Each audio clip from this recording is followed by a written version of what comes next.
On March 4, 1844, 6 academics from Charleston College gathered in a private residence on Meeting Street under strict confidentiality agreements. What transpired in that room was never officially recorded, yet fragments of correspondence suggest they faced something that challenged the very foundation of their scholarly authority. The subject wasn't a fellow professor or European intellectual. It was a 27-year-old enslaved man whose questions left them unable to provide satisfactory answers. Within weeks, all written accounts of that meeting disappeared from college archives, and the man himself vanished from plantation records as if he'd never existed. The college's Board of Trustees held an emergency session 3 days later, the minutes of which remain sealed to this day. What could an enslaved person have asked that threatened to unravel carefully constructed academic and social certainties? Before we continue with the story of what happened in that Charleston drawing room, I need to ask, have you ever wondered how far people in power will go to suppress knowledge that contradicts their worldview? If you're listening from the South or anywhere in America, leave a C. Comment telling us your state or city. Hit that subscribe button, because what you're about to hear challenges everything we thought we knew about intellectual resistance in antebellum America. The truth is, the questions asked that day weren't just clever. They exposed contradictions so fundamental that acknowledging them would have dismantled the entire philosophical justification for the system these men defended. Charleston, in 1844, stood as the intellectual crown of the South, a city that prided itself on European refinement transplanted to American soil. The College of Charleston, founded in 1770, produced some of the region's most influential lawyers, physicians, and theologians. Its faculty included men who'd studied at Edinburgh, Cambridge, and Heidelberg, scholars who published treatises on natural philosophy, classical languages, and moral philosophy that circulated throughout the Atlantic world. The city's elite moved through a world of strict hierarchies and unquestioned assumptions. St. Michael's church bells marked the hours for both planters arriving in their carriages and enslaved people moving through the streets on errands for their owners.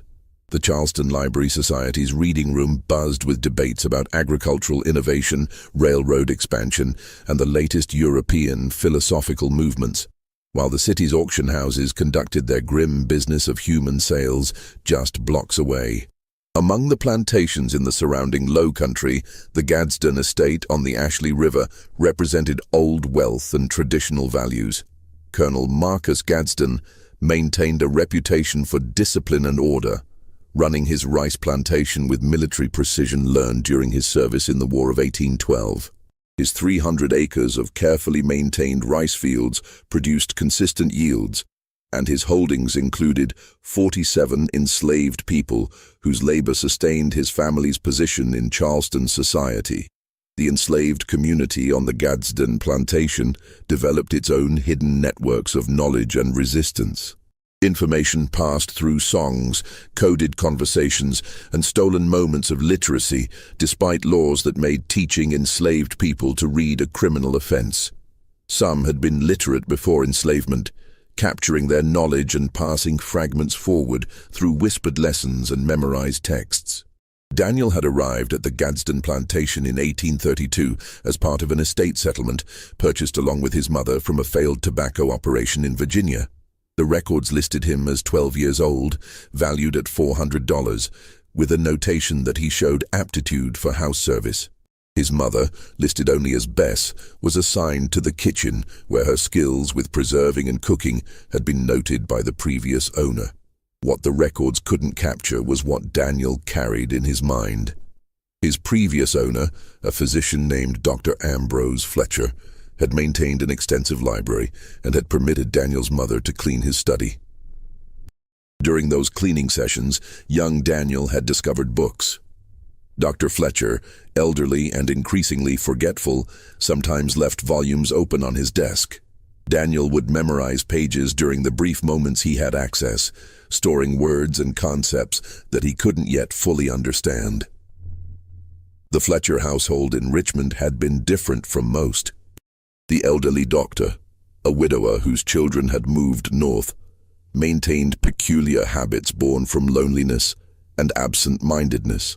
He would read passages aloud to himself, working through difficult Latin texts or mathematical proofs, and sometimes Daniel, waiting silently in the corner to attend to the fire or bring tea, would listen. The doctor never acknowledged that Daniel might be listening, might be comprehending, but he never stopped reading aloud either. When Daniel was 9 years old, Dr. Fletcher had received a visitor, a Quaker teacher from Pennsylvania who spoke quietly but passionately about the sinfulness of slavery. Daniel, serving drinks in the study, had heard every word of their debate. The Quaker had argued that enslaved people possessed the same capacity for learning as anyone else, that the observed differences stemmed from denied opportunity rather than natural limitation. Dr. Fletcher had disagreed, but not violently. His disagreement was philosophical, thoughtful, the kind that acknowledged uncertainty. After the Quaker left, Dr. Fletcher had sat in his study for a long time, then pulled down a volume of Epictetus. He'd read aloud, as was his habit, "No man is free who is not master of himself." Then he'd looked directly at Daniel for the first time in their years together and said, "I wonder what you make of that, boy." He hadn't waited for an answer, but the question itself had been revolutionary. It acknowledged that Daniel might make something of it at all. The journey from Richmond to Charleston after Dr. Fletcher's death had been traumatic. The estate sale had scattered everyone Daniel had known. His mother had been fortunate, if fortune meant anything in such circumstances. They'd been purchased together. Many families were split, children torn from parents, spouses separated forever. Daniel had watched these scenes unfold during the auction and understood with terrible clarity that all the philosophy he'd secretly learned couldn't protect against the fundamental violence of their situation. The Gadsden plantation represented a different kind of bondage than he'd known in Virginia. Colonel Gadsden ran his operation with military efficiency, viewing enslaved people as investments to be maintained for optimal productivity. There was less casual cruelty here than in some places, but also less accidental humanity. Everything was calculated, structured, designed to extract maximum labor while maintaining the value of the human property. By 14, Daniel could read English, Latin, and some Greek, though he kept this knowledge hidden. He'd learned early that intelligence in an enslaved person provoked suspicion and punishment. He watched, listened, and accumulated knowledge like a miser hoarding coins, knowing that one day this invisible wealth might serve a purpose he couldn't yet imagine. The learning hadn't come easily. Without formal instruction, Daniel had to piece together grammar rules from observation, deduce pronunciation from context, and construct understanding through sheer force of pattern recognition. He would study the way Latin words declined, how Greek conjugations worked, by comparing multiple texts and finding the common structures. It was like assembling a puzzle without knowing what the final picture should look like, working from fragments and inference. Mathematics had been particularly challenging without someone to explain the underlying logic. He'd found a volume of Euclid's Elements in the Colonel's library and worked through it proof by proof, sometimes spending weeks on a single proposition until the reasoning clicked into place. The beauty of mathematical logic had been a revelation. Here was a form of thought that demanded absolute precision, where sloppy reasoning was immediately exposed, where truth could be demonstrated with certainty. During these years, Daniel developed techniques for hiding his knowledge. He maintained careful blankness of expression, never showed recognition when educated visitors discussed topics he understood, never corrected errors he overheard in others' reasoning. He became expert at the performance of ignorance, understanding that survival depended on whites, never suspecting the interior life that continued developing behind his carefully neutral mask. The enslaved community on the Gadsden plantation had its own complex dynamics. Some viewed Daniel's house position with suspicion, seeing house servants as collaborators too comfortable with proximity to white power. Others recognized the subtle ways he used his position to gather information useful to the broader community: advance warning of sales, knowledge of the colonel's moods and plans, small acts of sabotage like accidentally leaving gates unlocked, or tools in places where they'd slow work without being traceable to anyone's intent. His mother worried constantly about his hidden learning. She'd seen enslaved people punished for far less than what Daniel was doing. In Virginia, she'd witnessed a man beaten nearly to death for being caught with a book, and another sold away from his family for teaching children their letters. The laws against literacy weren't casual prejudice. They represented systemic recognition that knowledge was power, and that power in the hands of enslaved people threatened the entire structure of bondage. "You think those books will set you free?" she'd asked him once, late at night in the quiet of the kitchen house. "All they'll do is make you understand your chains better. Sometimes ignorance is mercy, Daniel." "Maybe," he'd replied, "but I'd rather understand my chains than pretend they don't exist. At least understanding gives you the possibility of finding the lock." The metaphor had proven more literal than either of them realized at the time. Colonel Gadsden, unlike Dr. Fletcher, maintained no illusions about the intellectual capacity of enslaved people. He'd heard the emerging scientific theories that classified human beings into hierarchies of intelligence, theories conveniently confirming his economic interests. Several volumes in his own library argued that African-descended people lacked the mental architecture for abstract reasoning, a claim that provided comfortable justification for the system from which he profited. Daniel worked in the colonel's house, serving meals, maintaining the library, and attending to visitors. His demeanor suggested exactly what was expected: respectful silence, quick obedience, no hint of the interior life that continued growing behind carefully neutral expressions. He developed an extraordinary memory, the kind born from necessity when written notes might mean death. Every book spine in the library, every conversation overheard while refilling water glasses, every newspaper left on side tables, all of it became part of an education assembled in secret. The colonel's eldest son, Benjamin Gadsden, had recently returned from 3 years at the College of Charleston, filled with enthusiasm for the latest philosophical debates and scientific theories. He'd studied under Professor Nathaniel Hayworth, who taught moral philosophy and maintained that clear hierarchies in human society reflected divine ordering.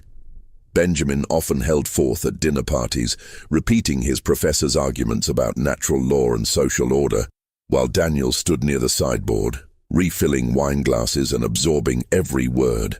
The sequence of events that led to that March meeting began at a December dinner party at the Gadsden residence. Professor Hayworth himself attended, along with several prominent Charleston physicians and 2 visiting scholars from Virginia. The conversation turned to education, specifically to a recent controversy at Yale regarding the admission of a student with radical abolitionist sympathies. The question, Professor Hayworth declared, warming to his subject, isn't whether education should be available, but whether certain minds possess the fundamental capacity for higher reasoning. The Scottish philosophers have made this abundantly clear. Human intellects exist on a spectrum, and we do grave disservice when we attempt to elevate those naturally suited to labor into realms of abstract thought. Dr. William Pettigrew, a physician who'd published several papers on cranial measurements, nodded enthusiastically. "The anatomical evidence supports this entirely. I've personally examined dozens of skulls, and the measurements show consistent patterns. The frontal lobe development in the African race simply cannot support the kind of reasoning required for philosophical inquiry." Daniel, standing motionless by the serving table, felt something shift inside him. He'd read these same theories in the books he'd secretly studied, had read the measurements, the classifications, the supposedly scientific proofs. He'd also read the Greek philosophers these men claimed to admire, had worked through Euclidean geometry using charcoal on boards when no one watched, had memorized passages from Newton and Locke and Bacon. The dinner conversation continued, growing more animated as the wine flowed. Benjamin Gadsden mentioned a paper he was writing about natural law and social hierarchy, and Professor Hayworth offered to review it. The guests debated whether even basic education might prove dangerous, whether teaching enslaved people to read would create impossible expectations and social disruption. The discussion ranged across various justifications for the social order. Dr. Pettigrew spoke at length about his cranial measurements, producing numbers and ratios that supposedly demonstrated anatomical differences in mental capacity. The other guests nodded along, treating these measurements as scientific fact rather than pseudoscience designed to justify predetermined conclusions. Professor Hayworth built on this foundation, connecting the supposed anatomical evidence to broader philosophical frameworks. The Scottish Enlightenment thinkers understood this clearly, he said, warming to his theme. Human societies naturally organize themselves into hierarchies based on capacity. Attempting to override these natural hierarchies through artificial social engineering leads only to chaos and suffering. We see this principle demonstrated across history. Every stable society recognizes and accepts natural differences in human capacity. One of the Virginia scholars added his own perspective. I've corresponded with colleagues in Europe who've studied savage peoples in Africa. The accounts are consistent: absence of written language, no complex political structures, no philosophical traditions. These aren't accidents of circumstance. They reflect fundamental differences in mental architecture. Daniel, standing motionless by the serving table, felt something shift inside him. He'd read these same theories in the books he'd secretly studied, had read the measurements, the classifications, the supposedly scientific proofs. He'd also read the Greek philosophers these men claimed to admire, had worked through Euclidean geometry using charcoal on boards when no one watched, had memorized passages from Newton and Locke and Bacon. More than that, he'd read accounts by African scholars and travelers that contradicted the European narratives these men took as gospel. He knew about the Kingdom of Mali, about Timbuktu's universities, about the complex political and philosophical traditions these supposed experts claimed didn't exist. The Europeans dismissed or ignored any evidence that contradicted their preferred conclusions, then pointed to the absence of evidence as proof of their claims. The intellectual dishonesty of it made Daniel's stomach turn. These weren't ignorant men making simple mistakes. They were educated scholars deliberately constructing elaborate frameworks of justification for economic exploitation. They knew how to reason. They demonstrated sophisticated logical thinking in other contexts. But when it came to race and slavery, they abandoned intellectual rigor in favor of conclusions that served their interests. Though, of course, one visitor added with a laugh, "The question is purely theoretical. They couldn't master such skills even if we tried to teach them. It would be like attempting to instruct a horse in mathematics." The casual dismissiveness of this comment crystallized Daniel's resolve. These men had constructed entire philosophical systems based on assumptions they'd never seriously tested. They claimed scientific certainty about questions they'd never genuinely investigated. They'd decided what the answer must be, then worked backward to create arguments supporting that predetermined conclusion. Daniel's hands remained steady as he poured more wine, but something had crystallized. For years he'd kept his knowledge hidden, understanding instinctively that revealing it would bring danger. But these men weren't just defending a social system. They were claiming intellectual authority to declare certain forms of human intelligence impossible. They were making their certainty into scientific fact, building academic reputations on theories that would collapse under even basic scrutiny. In that moment, Daniel made a decision that would alter several lives irrevocably. He would find a way to pose questions that would force these scholars to confront what they refused to see. Not to prove himself to them, their opinion mattered nothing to his sense of his own humanity, but to expose the intellectual dishonesty that allowed them to sleep comfortably while profiting from human bondage. The opportunity came sooner than he anticipated. A week after the dinner party, Professor Hayworth returned to the Gadsden residence to review Benjamin's paper. He arrived early, and Colonel Gadsden was still out inspecting the rice fields. Benjamin asked Daniel to show the professor to the library and bring refreshments. Left alone briefly in the library, Professor Hayworth examined the bookshelves with evident approval. His eye fell on a volume of Plato's Republic, a recent translation from Greek. He pulled it from the shelf and was examining it when Daniel returned with tea. "A fine edition," the professor commented absently, more to himself than to Daniel, "though I suspect the colonel finds less use for it than for his agricultural texts. The Greeks understood natural hierarchies far better than our modern sentimentalists." Daniel set down the tea service. Every instinct of survival told him to remain silent, but the decision made at the dinner party held firm. "Begging your pardon, sir," Daniel said, his voice carefully respectful, "but I've always wondered about the allegory of the cave in that very book. If the prisoners have lived their entire lives seeing only shadows, how could they recognize true forms when first shown them? Wouldn't the shadows be, for them, the only reality they could comprehend?" The professor's head turned slowly. His expression showed confusion, as if a piece of furniture had suddenly spoken. "What did you say, the cave allegory, sir?" "Plato suggests that seeing true forms is possible once one leaves the cave. But he doesn't address how a mind conditioned entirely by shadows could recognize truth when confronted with it. It seems to me there's an assumption in his reasoning that human minds possess some innate capacity to recognize truth regardless of conditioning. But if that's so, how can we claim that certain people are naturally incapable of philosophical understanding? Wouldn't Plato's own logic suggest that it's exposure and education, not inherent capacity, that determines philosophical ability? The room had gone very quiet. Professor Hayworth's face had lost its color. He stared at Daniel, as if reassessing what stood before him, his academic training warring with deeply held assumptions about what should be possible. "You've read this book?" The professor's voice had a strange quality, not quite disbelief, but something close to it. "I've encountered many of the colonel's books, sir, in the course of my duties." Benjamin entered at that moment, cheerful and oblivious to the tension. "Ah, Professor Hayworth.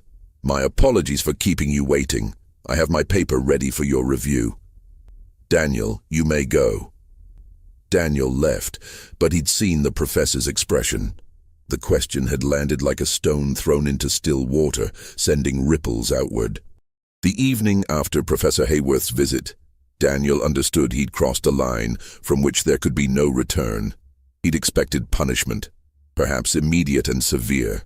Instead, something stranger occurred. Nothing happened. Days passed. Colonel Gadsden said nothing. Benjamin treated Daniel exactly as before. The household routine continued without disruption. But small signs suggested that something had shifted. Daniel noticed the colonel observing him during dinner service, his gaze lingering with an expression that mixed confusion and calculation. 2 weeks later, Daniel overheard a conversation between the colonel and his wife.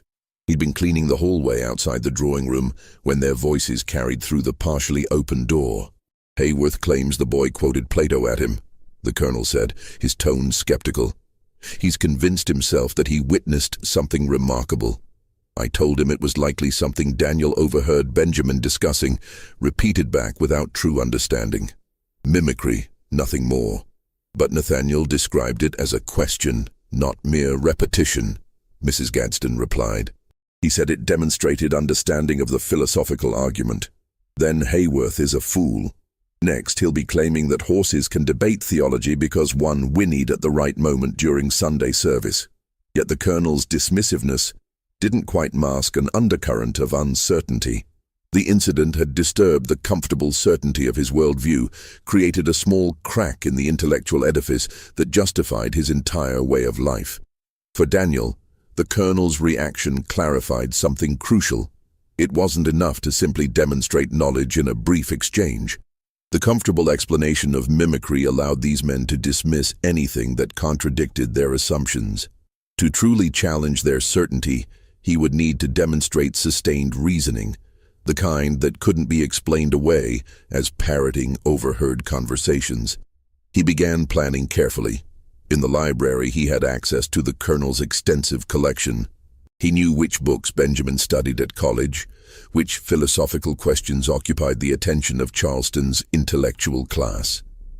He memorized arguments, but more importantly, he identified the contradictions and weak points in the reasoning that supposedly proved enslaved people incapable of higher thought. The weeks following the library incident brought subtle changes to the household. The colonel watched Daniel more carefully, though he said nothing directly.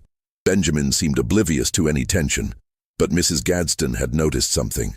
She began supervising Daniel's work in the library more closely, perhaps sensing without fully understanding that her husband's comfortable worldview had been disturbed.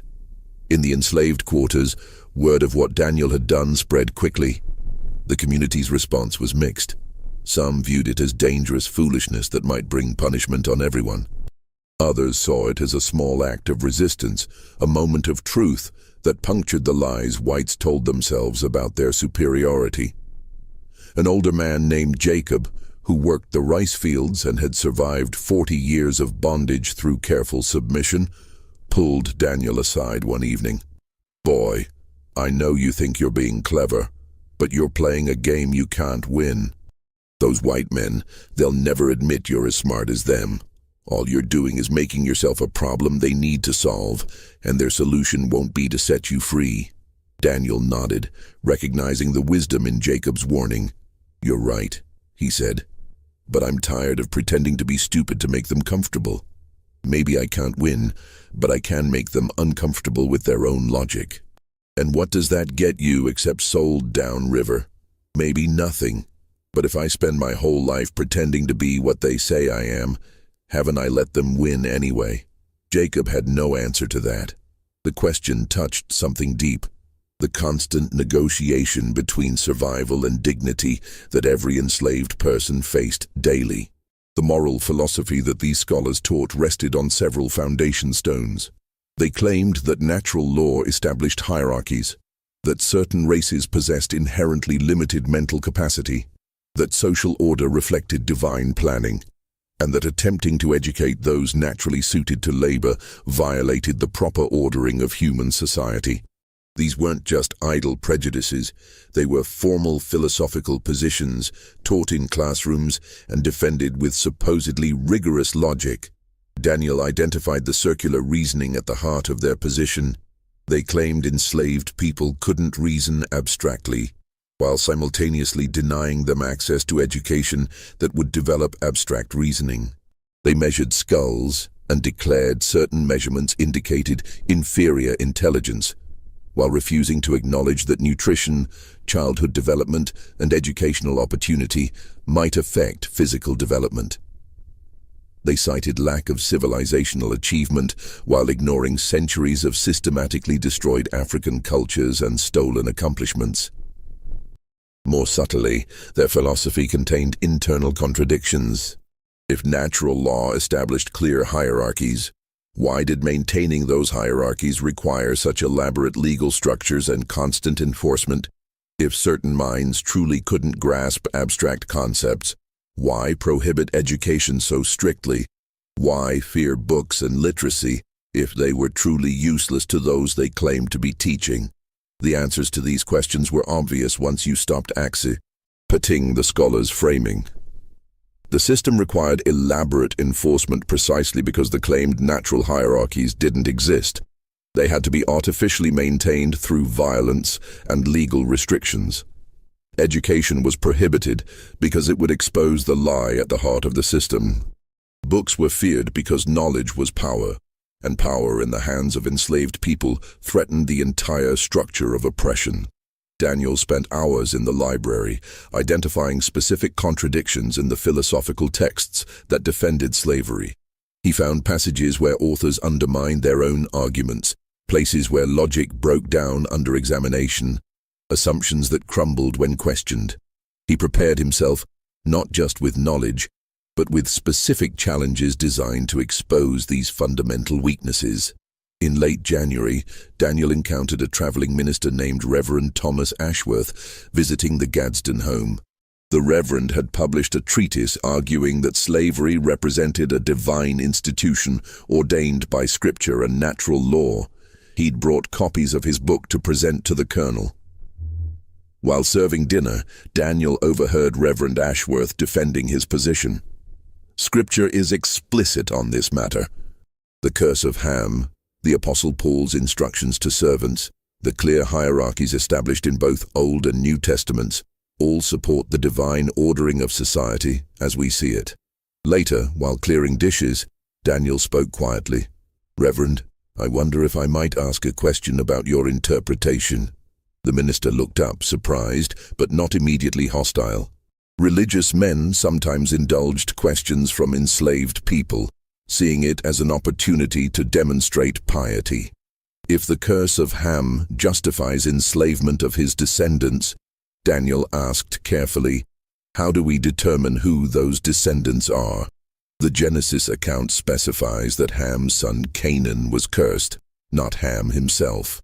Historically, Canaanites were associated with the people of the Levant, not Africa.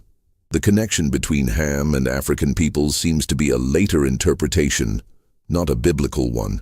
On what textual basis do you make that connection? Reverend Ashworth's expression shifted from indulgence to wariness. The traditional understanding, but tradition isn't the same as Scripture, sir. You argued that Scripture is explicit, yet the text itself never identifies Africans as Canaanites. It seems the explicitness you claim relies on adding interpretations that aren't present in the original text. How do we distinguish between what the Bible actually says and what we read into it based on our preferred conclusions? The minister's face flushed. Young man, you presume far too much in questioning scholarly interpretation of Scripture. I'm not questioning your scholarship, sir. I'm asking about the logical foundation of the argument. If we claim biblical authority, shouldn't we be precise about what the Bible actually states versus what represents later interpretation? Colonel Gadsden had been watching this exchange with growing alarm. Daniel, that's enough. Return to the kitchen. As Daniel left, he heard Reverend Ashworth's agitated voice. Marcus, where did that boy learn to argue textual interpretation? That wasn't simple curiosity. He was applying principles of biblical scholarship. The seed had been planted again, but Daniel knew his time was running short. Each demonstration of knowledge increased the danger. If he was going to make his challenge meaningful, it would need to be formal, undeniable, impossible to dismiss. The opportunity came from an unexpected source. Professor Hayworth couldn't let go of his encounter in the Gadsden Library. The question Daniel had posed nagged at him, not because he lacked an answer, but because the question itself revealed a level of comprehension that shouldn't exist. He'd spent weeks constructing explanations. The boy had overheard conversations, had memorized phrases without understanding, had stumbled into a coherent question through pure chance. None of these explanations satisfied him. Hayworth prided himself on intellectual honesty, and something in Daniel's phrasing had demonstrated genuine engagement with Platonic philosophy. The question hadn't been a memorized recitation. It had identified a specific logical problem in Plato's allegory and connected it to contemporary debates about inherent versus acquired knowledge. In early February, Hayworth made a decision that would have profound consequences. He approached Colonel Gadsden with a proposal that mixed scientific curiosity with a desire to conclusively prove his theoretical positions. Marcus, I want to conduct an experiment, Hayworth said during a private meeting in the colonel's study. This situation with your house servant presents a unique opportunity. If he truly comprehends philosophical concepts, we should establish this definitively. If not, we can demonstrate that his apparent knowledge is mere mimicry, which would itself be valuable for my research on mental capacity. Colonel Gadsden frowned. What exactly do you propose? Allow me to question him, formally and thoroughly. I'll bring several colleagues, men whose scholarly credentials are beyond dispute. We'll examine him on philosophy, classical languages, mathematics, natural science. If he demonstrates genuine understanding, it becomes a remarkable case study. If he fails, as I expect, we'll have conclusive evidence that surface-level mimicry shouldn't be mistaken for true comprehension. The colonel considered this carefully. His initial instinct was refusal. The entire notion seemed bizarre. even dangerous. Yet Hayworth's framing was persuasive. The professor wasn't suggesting that Daniel might be intelligent. He was proposing to definitively prove the limitations that the colonel already believed existed. And if he does demonstrate understanding, the colonel asked carefully. Hayworth smiled confidently. Then we'll have identified a profound anomaly, worthy of serious study, though I suspect we'll simply document an interesting case of highly developed mimicry. Either outcome advances our understanding of mental capacity and racial characteristics.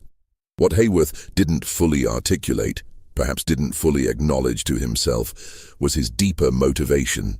A small part of him wondered if his entire philosophical framework might be wrong. If one enslaved person could truly reason abstractly, what did that mean for all the theories he'd built his reputation upon? He needed to know, definitively. The colonel agreed, but with strict conditions. The examination would be private, conducted in a controlled setting, and no written records would be kept that might circulate publicly. Whatever they discovered would inform future research, but wouldn't become a political weapon for abolitionists. When Hayworth presented this proposal to his faculty colleagues, reactions were mixed. Professor Edmund Cartwright, who taught classical languages, expressed skepticism. "This seems an odd use of our time, Nathaniel. What exactly do you hope to prove that intelligence is not randomly distributed without regard to race and station?" Hayworth replied, "Or, if I'm wrong, to learn something that challenges our current understanding. Isn't that what scholarship demands? Testing our assumptions against evidence." Professor James Vernon, who taught natural philosophy and mathematics, showed more interest. "I've long wondered if apparent racial differences in intelligence might be tested empirically, rather than simply assumed. Though I suspect we'll find exactly what we expect. Surface-level learning without genuine comprehension." The group grew to 6. Alongside Hayworth, Cartwright, and Vernon, they included Dr. William Pettigrew, the physician who'd spoken at the dinner party, Reverend Thomas Ashworth, whose ego still smarted from his theological debate, and Professor Henry Jameson, who taught ethics and had recently published a defense of natural social hierarchies. Daniel learned of the proposed examination through kitchen gossip.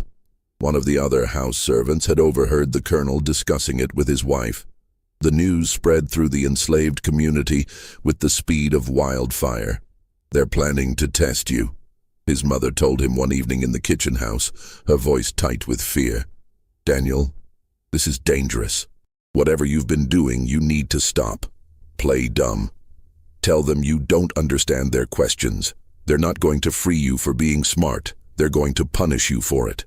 Daniel had been expecting this moment since that first question in the library. "Mama, they've already decided what I am. They've built entire systems of thought to justify treating people like property. Maybe it's time someone forced them to question those certainties. And what happens to you after you think the colonel will keep you here, after you embarrass his scholar friends? You'll be sold downriver, Daniel. You'll end up cutting cane in Louisiana, dying from malaria before you're 30. Is that worth proving a point to men who won't change their minds anyway?" She was right, of course. The rational choice was to feign ignorance, to survive. But Daniel had spent years hiding, had watched countless people broken by a system that insisted their minds were inferior. If he could force even one of these men to question their certainties, perhaps it would matter. "Maybe I can't change how they see me," Daniel said quietly, "but I can change how they see themselves. I can make them uncomfortable with their own logic. That's something." The examination was scheduled for March 4th to be held at the home of Professor Hayworth's brother-in-law, a wealthy merchant with a spacious drawing room suitable for such an unusual event. The location was chosen specifically to maintain privacy, not the college campus where students might observe, but a private residence where discretion could be maintained. As the date approached, Daniel prepared differently than the professors likely imagined. He wasn't cramming knowledge or memorizing facts. Instead, he was preparing questions, specific, targeted inquiries designed to expose the logical contradictions in the philosophical framework these men defended. The morning of March 4th dawned clear and unseasonably warm for early spring.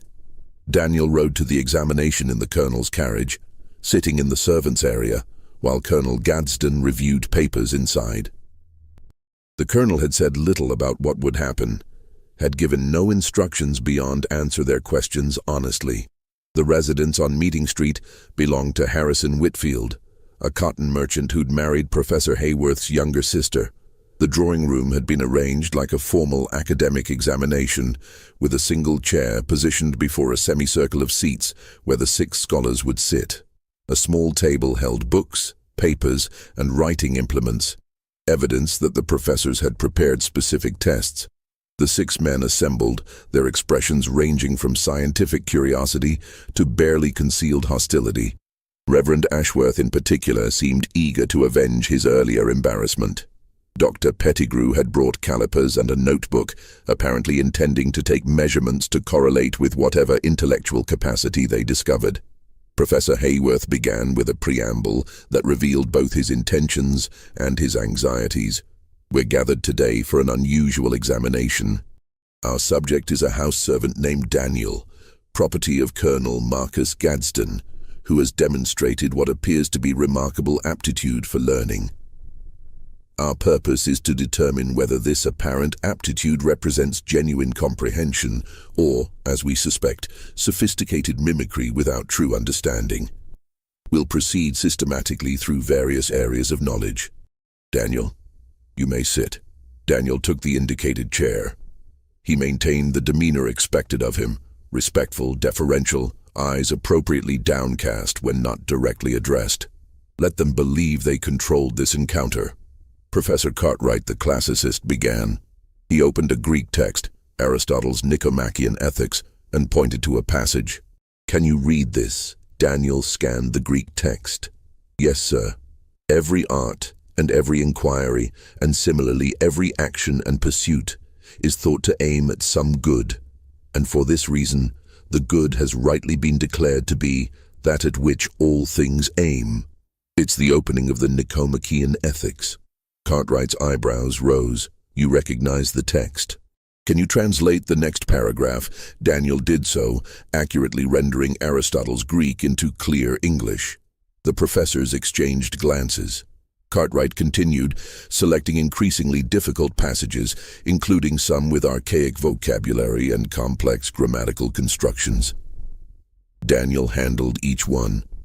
Latin, Cartwright asked, his voice showing the first hints of uncertainty. They moved through Cicero, Virgil, and Seneca. Daniel's translations were accurate, his grasp of grammar impeccable. More than that, he could discuss the texts, their historical context, their philosophical significance, their influence on later thinkers. Professor Vernon took over, shifting to mathematics. He began with simple arithmetic problems that Daniel solved instantly, then algebra, geometry, basic calculus. Vernon's questions grew more complex, the kind of problems given to advanced students. Daniel worked through them methodically, sometimes asking for paper to show his reasoning. Where did you learn calculus? Vernon asked finally, his scientific detachment cracking slightly. From the Colonel's copy of Newton's Principia, sir. It took considerable time to work through without instruction, but the logical progression of the proofs is clear once you understand the fundamental principles. The room had grown very quiet. These weren't parlor tricks or memorized recitations. Daniel was demonstrating sustained reasoning across multiple domains of knowledge, showing not just retention, but comprehension and synthesis. Dr. Pettigrew, looking unsettled, tried a different approach. Perhaps you've memorized a great deal, he said, his tone defensive. But memorization isn't the same as original thought. Can you formulate your own arguments? I can try, sir. What subject would you like me to address? Pettigrew hesitated, then said, Very well. Defend the position that all humans possess equal capacity for reason. The room's atmosphere changed. They'd moved from testing knowledge to testing reasoning, and the subject was the very question at the heart of their gathering. Daniel had been waiting for this moment. I'd prefer not to defend that position, sir. Hayworth leaned forward. Why not? Because it's not the interesting philosophical question, sir. The more significant question is why some men work so hard to prove it false. Just when we thought this examination would simply test knowledge, Daniel's response revealed he understood the deeper game being played. If you're finding this story compelling, share it with someone who appreciates complex history. Hit that like button and subscribe to our channel. We bring you stories that challenge what you think you know about the past. Let's continue with what happened when Daniel turned the tables on his examiners. The professors shifted uncomfortably. Daniel continued, his voice respectful but his logic sharp as broken glass. Consider the structure of the argument that certain races possess inferior mental capacity, he said. It requires us to believe several things simultaneously. First, that these differences are so obvious and natural that they justify an entire social and economic system. Yet second, that maintaining this system requires elaborate laws, constant surveillance, severe punishments for education, and extensive philosophical justification. If the differences were truly natural and obvious, why would such enforcement be necessary? You're confusing social order with natural capacity, Professor Jameson interjected. Am I, sir? Let me pose a question. Imagine we took an infant from each race, raised them identically, same nutrition, same education, same opportunities. Would you be willing to stake your philosophical position on the outcome of such an experiment? That's absurd, Reverend Ashworth said. The experiment is impossible. Exactly, sir. It's impossible to conduct because society won't permit it. We can't test whether racial differences in achievement are natural or environmental because we systematically prevent the conditions that would allow such a test. Then we point to the results of that systematic prevention as proof of natural differences. It's circular reasoning. Professor Hayworth had gone pale. You're suggesting that our entire understanding of racial hierarchies is based on circular logic. I'm suggesting that the evidence you point to as proof might be an artifact of the system itself, rather than justification for it. Consider, if you prevent people from learning to read, then point to their illiteracy as proof they cannot learn. You've created a logical loop that proves nothing except your own willingness to mistake effects for causes. The examination had moved far beyond its intended scope. What had begun as a test of knowledge had become something more dangerous, a challenge to the philosophical foundations the professors had built their careers upon. Professor Vernon tried to regain control of the discussion. You're clever with words, he said, but you're ignoring the anatomical evidence. Dr. Pettigrew's measurements show clear differences in cranial capacity between races. Daniel turned to Dr. Pettigrew. Sir, I have questions about your methodology. Have you controlled for variables such as childhood nutrition, which affects skull development?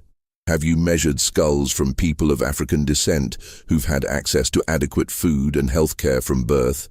Or have you primarily measured people subjected to the physical stress of forced labor and inadequate nutrition?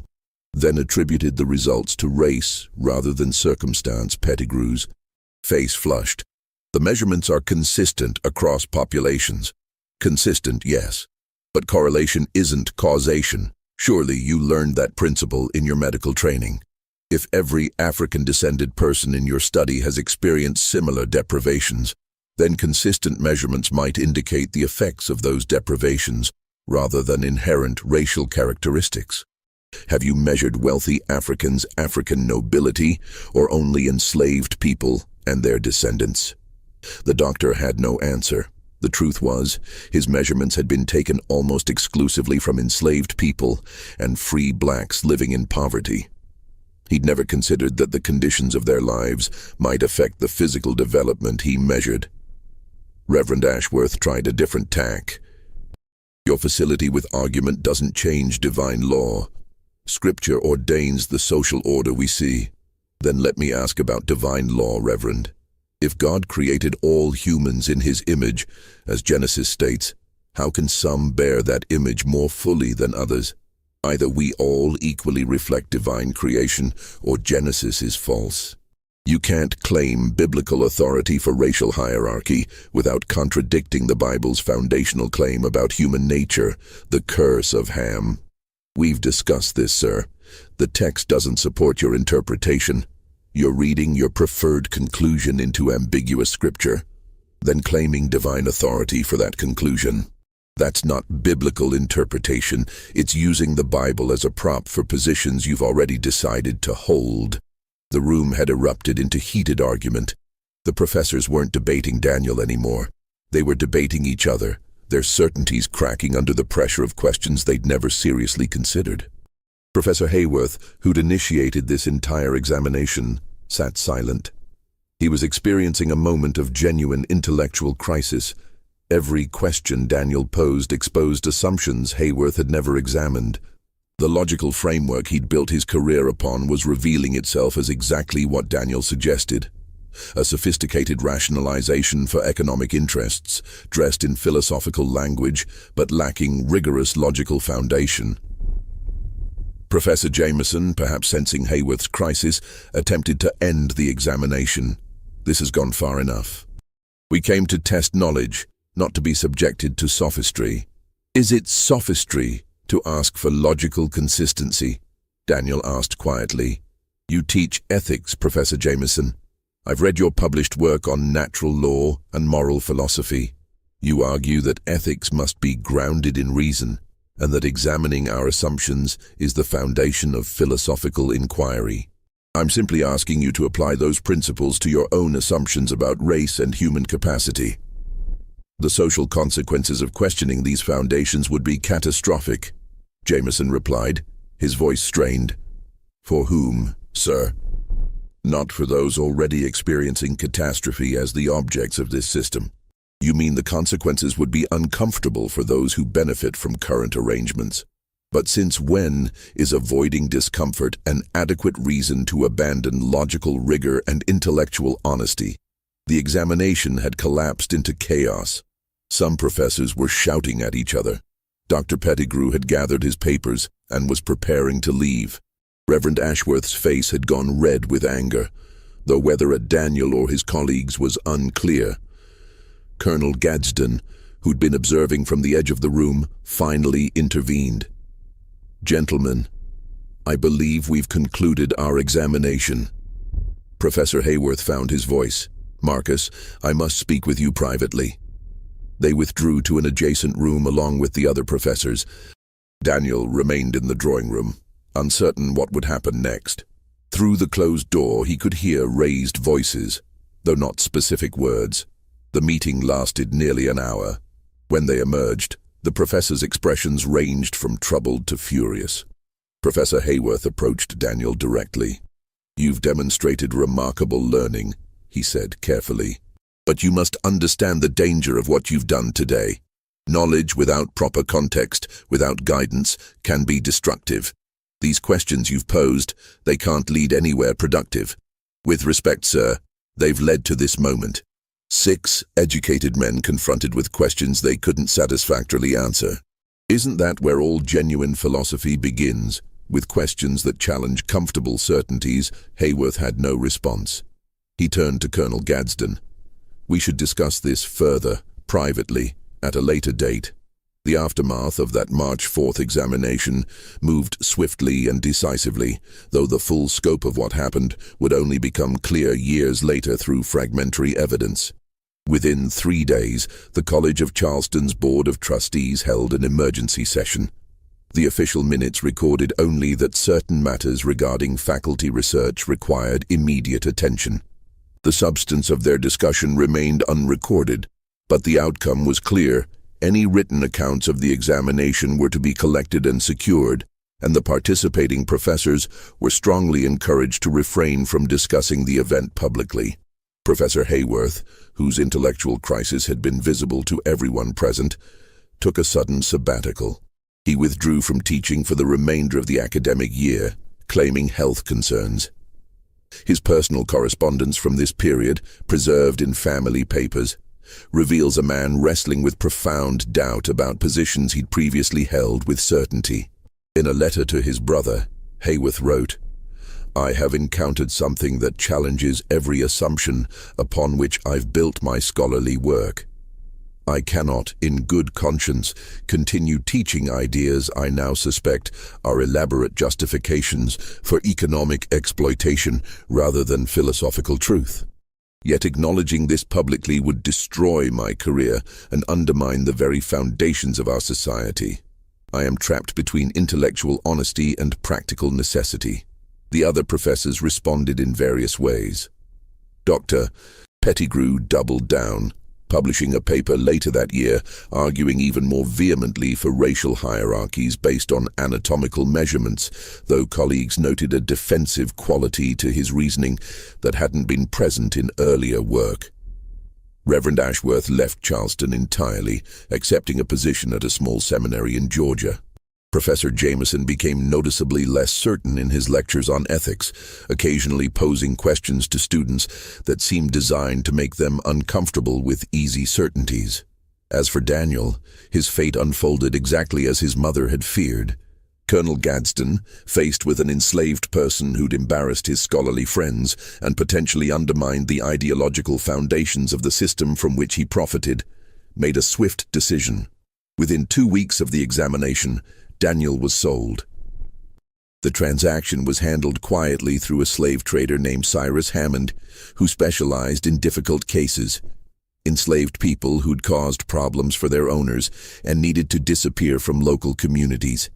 The records show that Daniel was purchased by a buyer from Louisiana, destined for a sugar plantation where life expectancy rarely exceeded 10 years. The night before his departure, Daniel's mother came to the locked shed where he was being held. She'd bribed one of the overseers to allow a brief visit. "You were right about everything you said," she told him, tears streaming down her face. "But you were also wrong about one thing. You thought forcing them to question their certainties would matter. They'll forget this in a few months, Daniel. They'll find new arguments, new justifications. Meanwhile, you'll be gone." Daniel nodded slowly. "Maybe, but Professor Hayworth won't forget. He wrote most of the state's educational policy. If he spends the rest of his life doubting whether he was right, that might change something, even if it's small, even if I never see it. And if it doesn't, then at least I didn't live my entire life pretending to be what they said I was. That has to count for something." The historical record loses track of Daniel after his sale. Louisiana plantation records from that period are incomplete, and the mortality rate for enslaved people on sugar plantations was so high that detailed records of individual deaths weren't consistently maintained. Whether he survived the brutal conditions, whether he found ways to continue learning and questioning, or whether the system finally broke him, none of this appears in surviving documents. What remains is a peculiar gap in Charleston's academic history. The College of Charleston's archives contain a mysterious absence where records from early 1844 should exist. Several of Professor Hayworth's lectures from that period are missing, though they're referenced in student notes. The private papers of multiple faculty members show signs of careful editing, with pages removed or passages heavily redacted. The professors involved never publicly discussed the examination, but private correspondence suggests it haunted several of them for years. Professor Jameson, in a letter to a colleague in 1852, alluded to an incident in my earlier career that convinced me we don't question our foundational assumptions as rigorously as we should. Professor Vernon mentioned in his diary the day our certainties met their match in the most unexpected source. The most significant impact may have been on Professor Hayworth. Though he returned to teaching after his sabbatical, colleagues noted changes in his approach. His lectures grew less dogmatic, more likely to present opposing viewpoints without immediate dismissal. In 1848, he quietly revised some of his published work, softening claims about racial hierarchies and acknowledging the circularity of certain arguments. These revisions were subtle enough not to damage his reputation, but present enough that later scholars noticed the shift. What happened in that Charleston drawing room was intended to prove the certainties of educated men and the limitations of those they claimed were naturally inferior. Instead, it revealed something more troubling: that supposedly rigorous philosophical frameworks often amount to sophisticated rationalizations for systems of exploitation. and that challenging those frameworks requires more courage than most possess. The questions Daniel posed that day weren't answered. They couldn't be answered without dismantling the entire ideological structure that justified human bondage. So instead, the questions themselves were suppressed, the questioner removed, and the scholars who'd been challenged were left to live with the uncomfortable knowledge that their certainties weren't as solid as they'd believed. The examination of March 4, 1844, stands as testament to the power of questions that expose foundational contradictions. It demonstrates that intelligence and education aren't the same as wisdom and moral courage, and that sometimes the most important philosophical challenges come from those whom society has declared incapable of philosophical thought. What do you think really happened to Daniel after his sail to Louisiana? Could someone with his intelligence have found ways to survive and resist even in the brutal conditions of a sugar plantation? Leave your thoughts in the comments below. If this story gave you insight into the hidden intellectual resistance that occurred within slavery, share this video with others who appreciate complex history. Subscribe to our channel and hit the notification bell. We bring you the documented stories that history books often overlook. See you in the next video.